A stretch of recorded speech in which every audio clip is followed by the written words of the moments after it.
That was one of my favorite things, to be the first Black woman to perform in mainland China. And then I'm looking at Josephine Baker and I don't know, Tina, all these people, and I got to go, and I was so blessed by it. I just kept on being me and feeling very blessed and grateful every day of my life.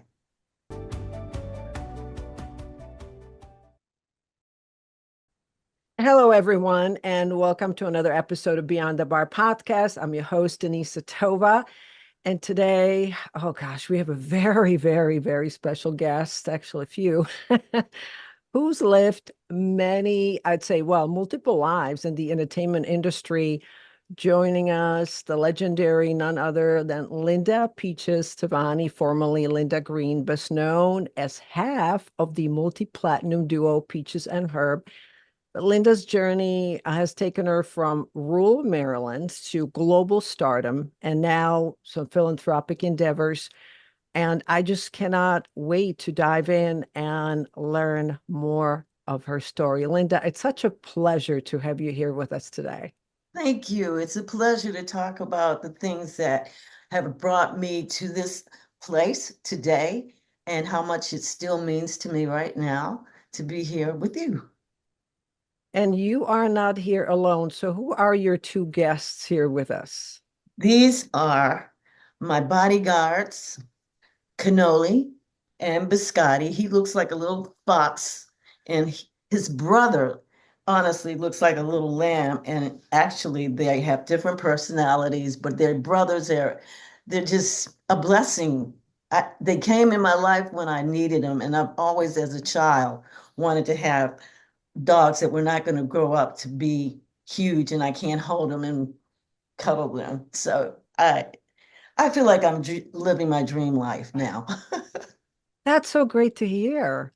Yeah. I can sense that from you. We've never met in person yet, just literally connected a few minutes ago, and I sense sort of kindness and calm, almost as if you sort of arrived. And so, on that note, tell me about the beginnings. Tell me your story. Okay. Now, when you say beginnings, mine began as a child, seeing the happiness in our family when our cousins and uncles and grandparents were all together celebrating either a holiday, somebody's birthday, or just a backyard barbecue. It was the most fun. And then being told to, okay, find something to do besides staring at us. And it was TV that brought the attention of um, singers and artists and other things that are not at my hand. But I began to dream about seeing myself doing something on that screen. And I also enjoyed my mom's desire to be a choir director. And I picked up learning how to play piano from listening to her practice at about 5 or 6 years old. And that I earned piano lessons that lasted for 12 years of practice and preparing to do classical music with orchestra. But I heard Motown and things just started making me want to sing. And I started first in my imagination because I have the most wonderful one. Maybe it's because of Disney, but I don't know. I think that your imagination can take you into places that you haven't gone yet. And mine would turn into my prayer life. I'm looking at that as either I'm asking God for this or He's showing me that because of my love for all these things, I would possibly love being a person who engaged in seeing other people happy and feeling better than they may seem at the moment we meet. So I've always been like that and always loved to sing. And I've met so many singers from my decade, from my period, that were about to do the same thing as far as going on solo. And they they took the time to be personally interested in my making that decision to go solo and to leave my East Coast, rural Maryland life. And my dream was to live out here. So I am really living my dream, and it looks like paradise where I live. It's so beautiful. What a Uh, story. yeah. That's amazing, though. That young girl, it seems like there is a connection to your beginnings. I like to, one of my favorite questions to ask is, if you were to go back to that one moment as a young child, and it Mhm, could be for some people 8, 10, 12, or even younger, is there mhm. a moment where you felt like you were literally, on top of the world? It was so significant. You can almost feel it today. And then you look at where you are today and you go, wait a second, I'm exactly where I'm supposed to be. I I have I have done that so many times when we've celebrated. Like my daughters are like finished college now, and they're both married to wonderful guys. But living here was a dream I had from many movies and many stories that showed me another world. Because living close to Washington, D.C., and my father grew up there, and my mom grew up in Pennsylvania. I had this broad sense of how beautiful the earth is and how many wonderful things we can learn about other places in the environment that I grew up in. So, it started back then when I was a child. I'm going to do this. And I don't know how, but I'm going to meet Dick Clark. And oh, I love Sammy Davis Jr. and opened for Sammy Davis Jr. with her at Caesar's Palace when I was at the peak of my success.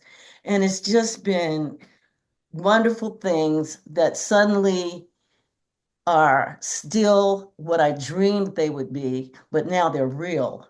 And I even have a beautiful marriage and everything to go with that. And I count it all with all those things working for me. My prayer language was always part of my dreaming. And I feel like some of the things God waited till 20 years later because I wasn't ready when I thought I could do these things. I met someone through some carpentry work that my dad does. His name is Van McCoy, and he wrote the song "Do the Hustle," and he's the producer of that.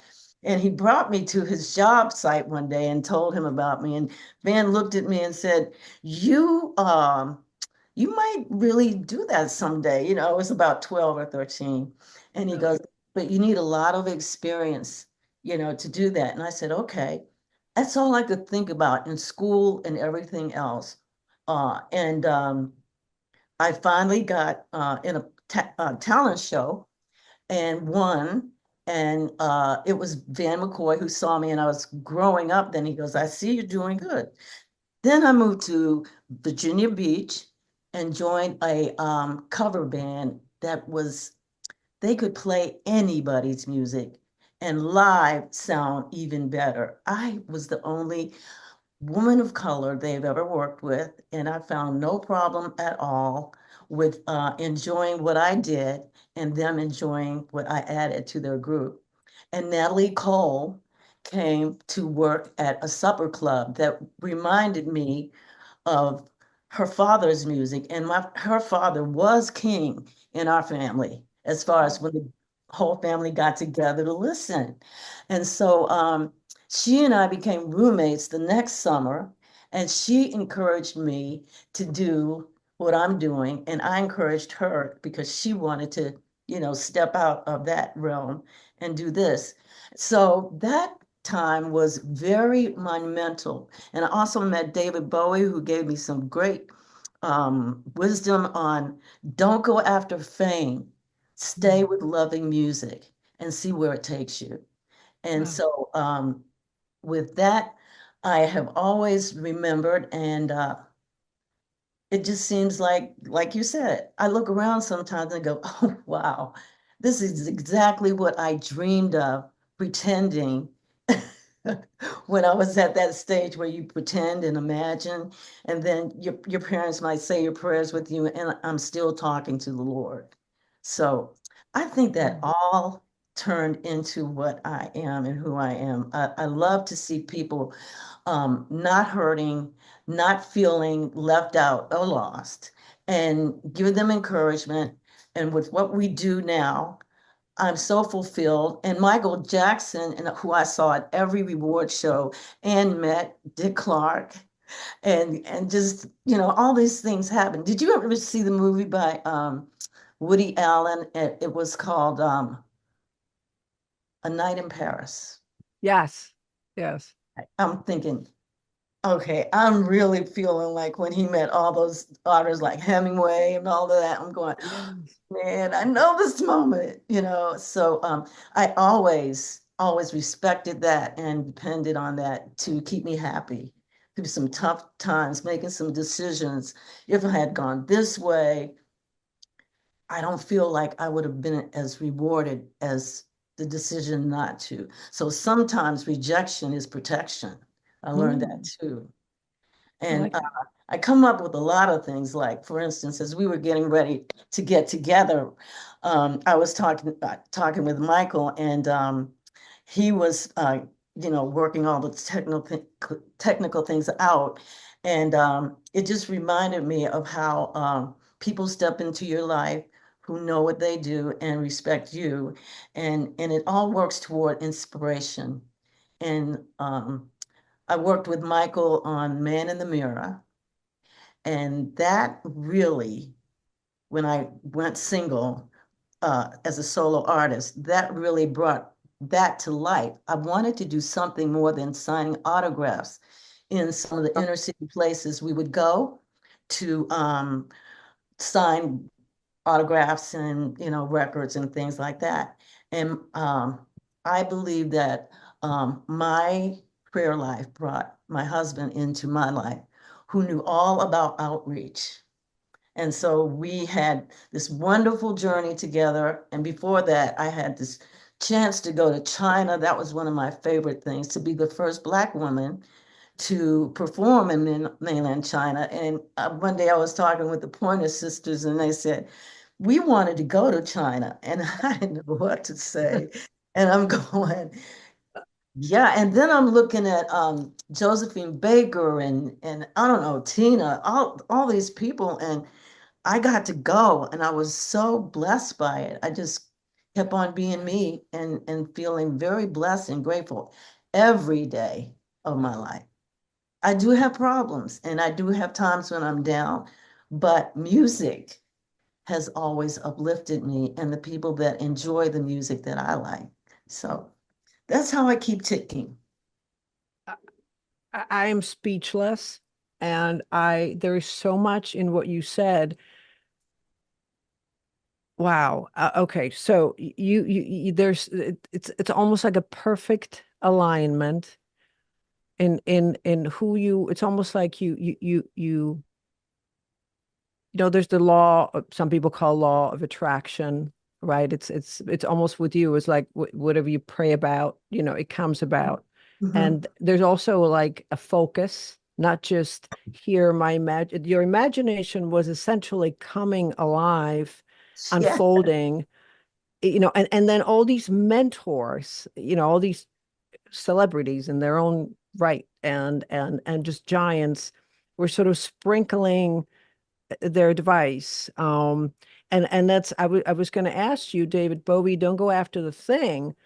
That must have not been easy, because I've interviewed many recording artists, and even today, many struggle with, do I put out the authentic self or the one that people want and desire? So it seems like, do you feel like you were able to stay true to yourself? Yes, because I was the first girl in the family and I wanted to do what I saw my very happy family when they were gardening, when they were canning, when my dad was building a table or a chair.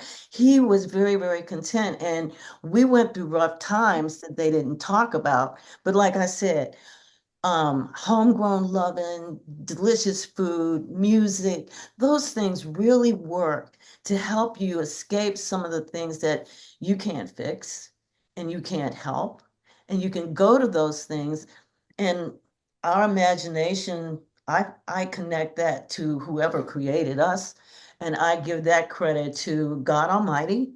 I am a woman of faith because the other way left me in dark, cold places Mm. or in places that I shouldn't go in there. That's scary. Thank you, but no, thank you. And Mm. I had to face that. And like I was saying earlier, I uh, I learned that when you are rejected, sometimes it's protection because Mm. something else will usually come along unless you're so locked into you're being responsible. And I thought I was, and in a lot of cases, I feel like heavenly agents were sent to talk to me, whether they knew it or not. And I would know that was a link to where I was going in life. And sometimes that wasn't the case, and I just had to sit and wait to see what happened. But I would rather wait with people who were not there than being with the wrong people. And my great grandmother had arthritis. She was very instrumental in like, would you like some chocolate soup? Chocolate soup. She had an imagination too, and she also used CBD, and didn't call it that back then, weed, Yeah. to take the pain away and not let it interfere with how much she loved life. And she was from Colorado, and she would go and hunt our turkey for Thanksgiving. She was a woman I respected a lot. So I had this family that taught me a lot of things and were not just easy on me saying you're going to be beautiful and practice and do everything we want you to do because my brothers call me Tinkerbell and I was out to determine them. I can do anything you can do. But it all worked in my favor. And now I am just appreciating a chance to let people know that love for what you have and what you do is one of the main things you can never let go of because it increases that ability to look at not only your family, but people in your life who are like familia, and make life a thing we do together, not separate. And it turns out like this, I guess. It's so interesting, and there's so many parallels between our lives. Yeah, if we Um, really think about it. it really, I came to this country as a from another country as a young girl and by myself, and I faced some tough decisions, homelessness, but I never felt sort of lost. Mhm, And I remember music. The one that you're describing, very soulful music. mhm, Um, it just sort of it directed me. Like for an example, I walked into a church. I didn't mhm. understand a word in English, but I heard the music Oh, and it wow. just filled me. And I didn't feel homeless. I didn't feel hungry. I felt very fulfilled. And that sort of stayed with me. So it's energy. And then you go and you mention your grandmother with arthritis, great grandmother. I had one very hardworking grandmother. She had 18 siblings. Oh, And her first job was when she was 5. I was born and raised in Eastern Europe, very strong work ethic.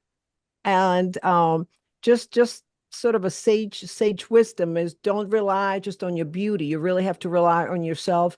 And I like to say, look, I'm an independent woman. I have a terrific husband, but I'll say man, women, man is not your financial plan. You should always know that you can rely on yourself. And I yeah. lived in China for 4 years as a young girl. Um, and so when you said that, that must have been such a significant milestone. What was that experience like for you and as a first of African American woman to perform there? Oh, that was that was brought about by Bob Hope after he saw us playing Sammy Davis in Vegas, and the idea of our music, all of my music went platinum and gold. I just loved music so much. I guess the creator decided, I'm going to let her sing to the world. I'm going to let her take this spirit that I put in her heart and let her do that when the time comes. And sometimes I was more eager than I was ready. I got a tape recorder when I was about 14. I could a portable, and I decided to sing one of my songs standing in front of the mirror, just singing away. And I couldn't wait to hear it played back. And after I played it back, I must have cried for about 2 or 3 months. It was so awful. So, and so I thought to myself, I know Oh, what I'm going to do. I just kept singing. I mm, just kept singing, and that taught me how to do that. And I just always knew that being uplifted by music and encouragement and encouraging, a little stray cat, all kinds of things. Doing that in yeah. your being is a blessing because it gives you a chance to get back away from the situation and let time bring it together. Yeah. I still going back to your times, in the band, Peaches and Herb. I was just playing this over and over, Shake Your Groove thing. It's stuck. So I Oh, was on my way, yeah. yeah, on my way to the office. And it's such a catchy song. And then there was another hit, Reunited. That was a massive hit. Um, where was there any truth to the lyrics? That there was a chemistry between you and Herb, or was it just made up stuff? I think we had vocal harmony that is like, well, I've always loved singing harmony, but I also live singing a message about love in a song too. And when Herb and I were asked to go to China, it was because they liked Reunited and a lot of songs that he was there not to just entertain. There was some talk about our trade and our things that were going on government-wise that opened doors for at that moment. But we had gone into the studio. This is about Reunited now. But we had gone into the studio, and that day, my one of the producers said, "I have a song for you." And I'm looking at her because at that time in the early 80s, people were exchanging music type and pop music and disco and R&B was all like a good salad. But at that time, it was like Herb was not from that school at all. He was a little bit older and a little bit more into the sort of clubs, nightclubs, supper club kind of vibe. That I love that vibe. But I was ready to dance, if not listening to a beautiful song. But we were asked to do a song that he couldn't handle that like yet. And that's okay. I took that and came back in the next day and they said, we have time for one more song. We have space on the album. And we'd like for you, Peaches, we'd like for you to pick that song. Mm. And I think it's one of the most profound, deep moments where I was totally in the upper room with my creator, um, telling me that after I heard the first two songs, I said, these kind of sound like the others, sort of. But I loved I still listen to our albums and that whole era. But I said, this is really beautiful. Start getting chills, Yeah. goosebumps. And I heard his voice say, this song is about to change your life and the life of many others. I almost cry every time I talk about this. So, and I came out of the room and they go, "Are you okay? Maybe did you have a couple puffs in there or something, you know?" And I'm going, yes, I'm fine. I picked 390. They go, let's do it. And that was it. But it really was a significant song. And the song that my writer had asked me about doing was I Will Survive. Wow. And so, maybe I think I made, who made a good choice for me. Yes. Yeah. Very interesting how life works and when you stay open. I know charitable work fills your heart. Hmm. Tell me about something that you're deeply passionate about. I'm deeply passionate about because I felt a period of my life that was dark and lost. Not very long, but long enough to know how sad that can be. Not just sad, but how it can just drain you of hope and drain you of an imagination that could say, yes, you could do this. And being a very big fan of Martin Luther King and what he had to say about our stand toward the way people of color were treated, but how we, no matter what, um, can rise above that with a certain demeanor and with education and things like that. And I just thought that he was a human being that spoke my language as far as color is concerned and taking care of this beautiful planet that we live on and taking care of each other. And the way it runs is very essential, and a lot of people don't get it. But our wild jams, which after I realized I was ready to leave her or I was never going to have the chance to be a solo artist was right then. I realized that I wanted to change some of the things about me. They weren't that out of line, but they weren't in line either. And I Mm. didn't focus on it. But by this, we joined up with working with churches, and we became very involved in not just going to mission fields out in the world, but finding them in our own inner city by Mm. bringing them a festival, an event that they just couldn't imagine they could ever afford to go to. And we did this, we have been doing this for 35 years, and we are doing our next one in Nashville sometime in April.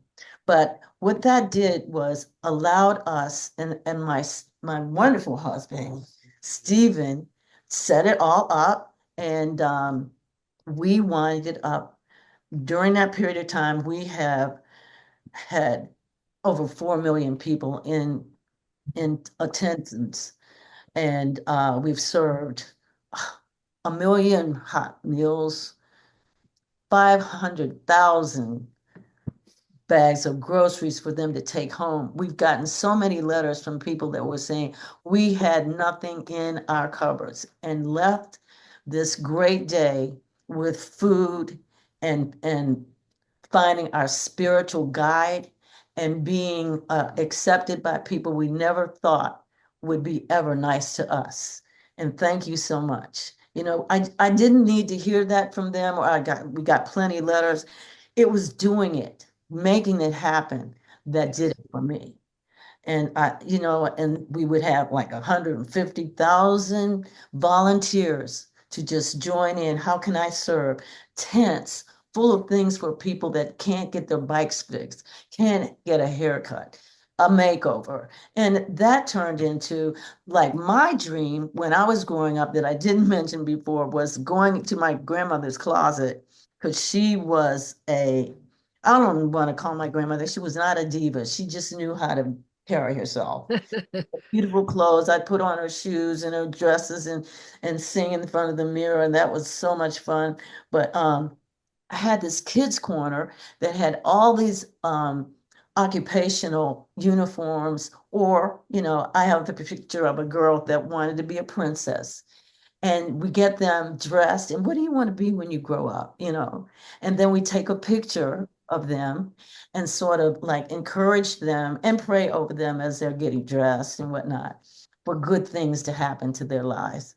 And you see them coming out walking like a little boy wanting to be a lawyer or somebody that wanted to be a chef. And it just gave me a chance to give what I loved about my life to ones who are searching for something better. And then the top of the thing is, I love music that brings a wonderful spirit into the atmosphere. So I guess I've been doing that all my life and enjoying it more and more with my own family in place, and ready to always help someone out if I can through that event. So yeah, that's no. It's so admirable, Linda, that despite the ups and downs, that you're staying in joy and gratitude Mhm. and giving.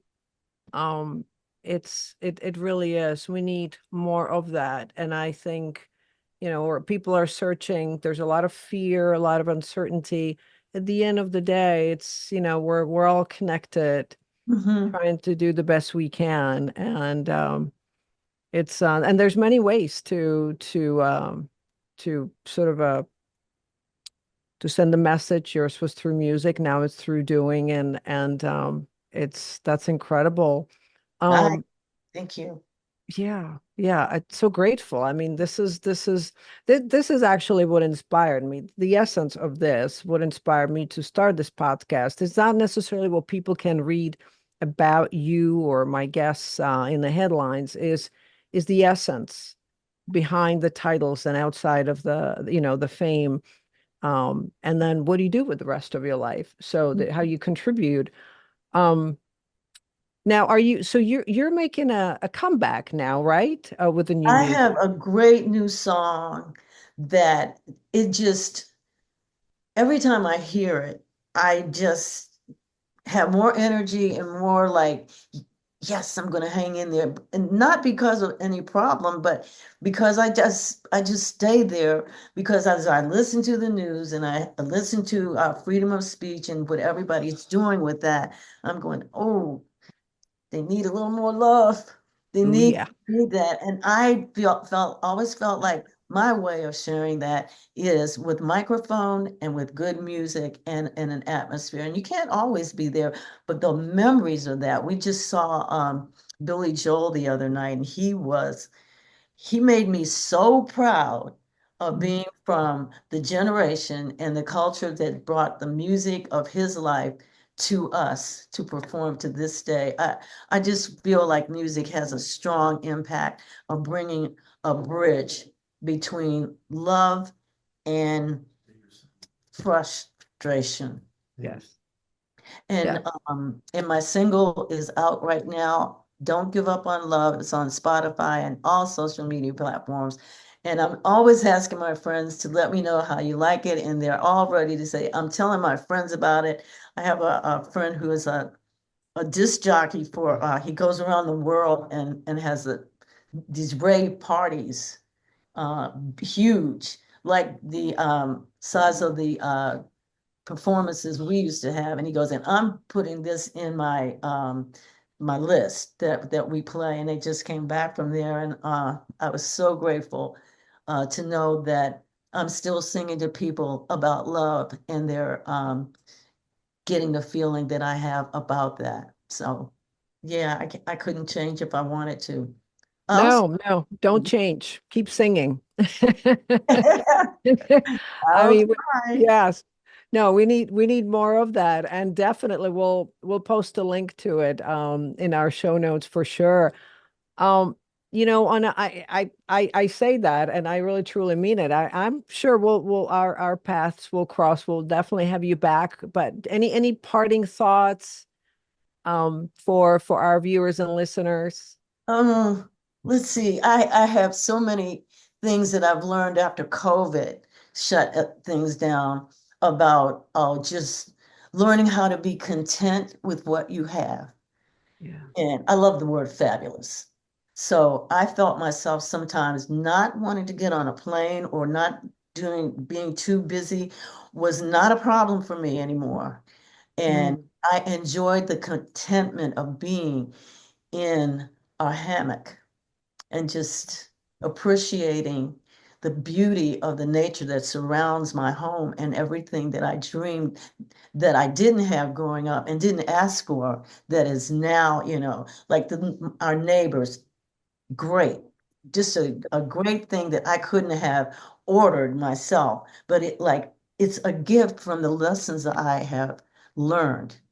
It's a blessing of things that occurred with a state of mind that takes you from going through something to getting through something. mhm. Instead of saying, there's my sister jumps on me all the time about the power of the tongue. Don't say it, say the solution, how you're going to get through it. And that brings you to another level of getting through it.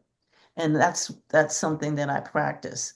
And I always believe in uh, asking for forgiveness and forgiving people without a circumstance to go with it. But to genuinely do that cleans the slate for you to not bring it up and not go through it again. And some people really believe that they need to stay in their depression, they need to stay in their anxiety because they don't know any other way to do that.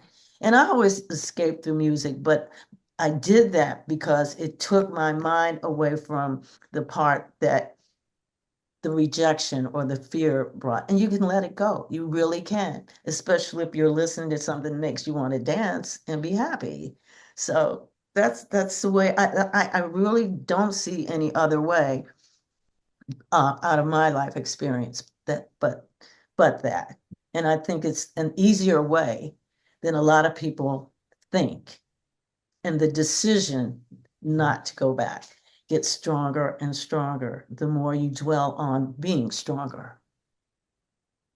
You know, we're actually manifesting it right now as I'm listening to you, and I am experiencing just being filled with so much joy and positivity. I've shared. I'm an open book, so I've shared this many times. I've lost my son about 3 years ago. He would have been 31, Uh-huh. and he he was a sort of a free spirit, and there are times that we I remember, and I may get sad, upset, sometimes I laugh, and when I find myself, whether it's that or something else, when I'm literally feeling this sort of a shift in energies, when I call it, I go, put on a smile. Now, not that's not about faking it, but just put on Yeah. a smile and see if energetically you can just sort of fill yourself with different energy. And it really does work. I'm not saying, and I'm not minimizing what people go through, but sometimes it's just to get through something that is Oh, reshifting your focus on somebody else, listening to great music, like you're saying. mhm. Sometimes it literally is a choice. Right. Yeah, great Yes. message. Yes. I like to say I'm open to like wearing a sign on my t-shirt. And this one, when you brought up about the sadness, I like this one I call a smile is the beginning of happiness. I mean, and when you look at someone, instead of like a guarded expression on your face, Yeah. you can melt their mad face and just let them up in line or something because they need somebody to put a little shot of love in their heart. Just a little shot. You can't be responsible for that person's life, Right. but Right. if you can brighten it just a little bit, maybe they can make it. Yeah. Yeah. Yeah. Just a little bit makes a huge difference. Mhm. Yeah.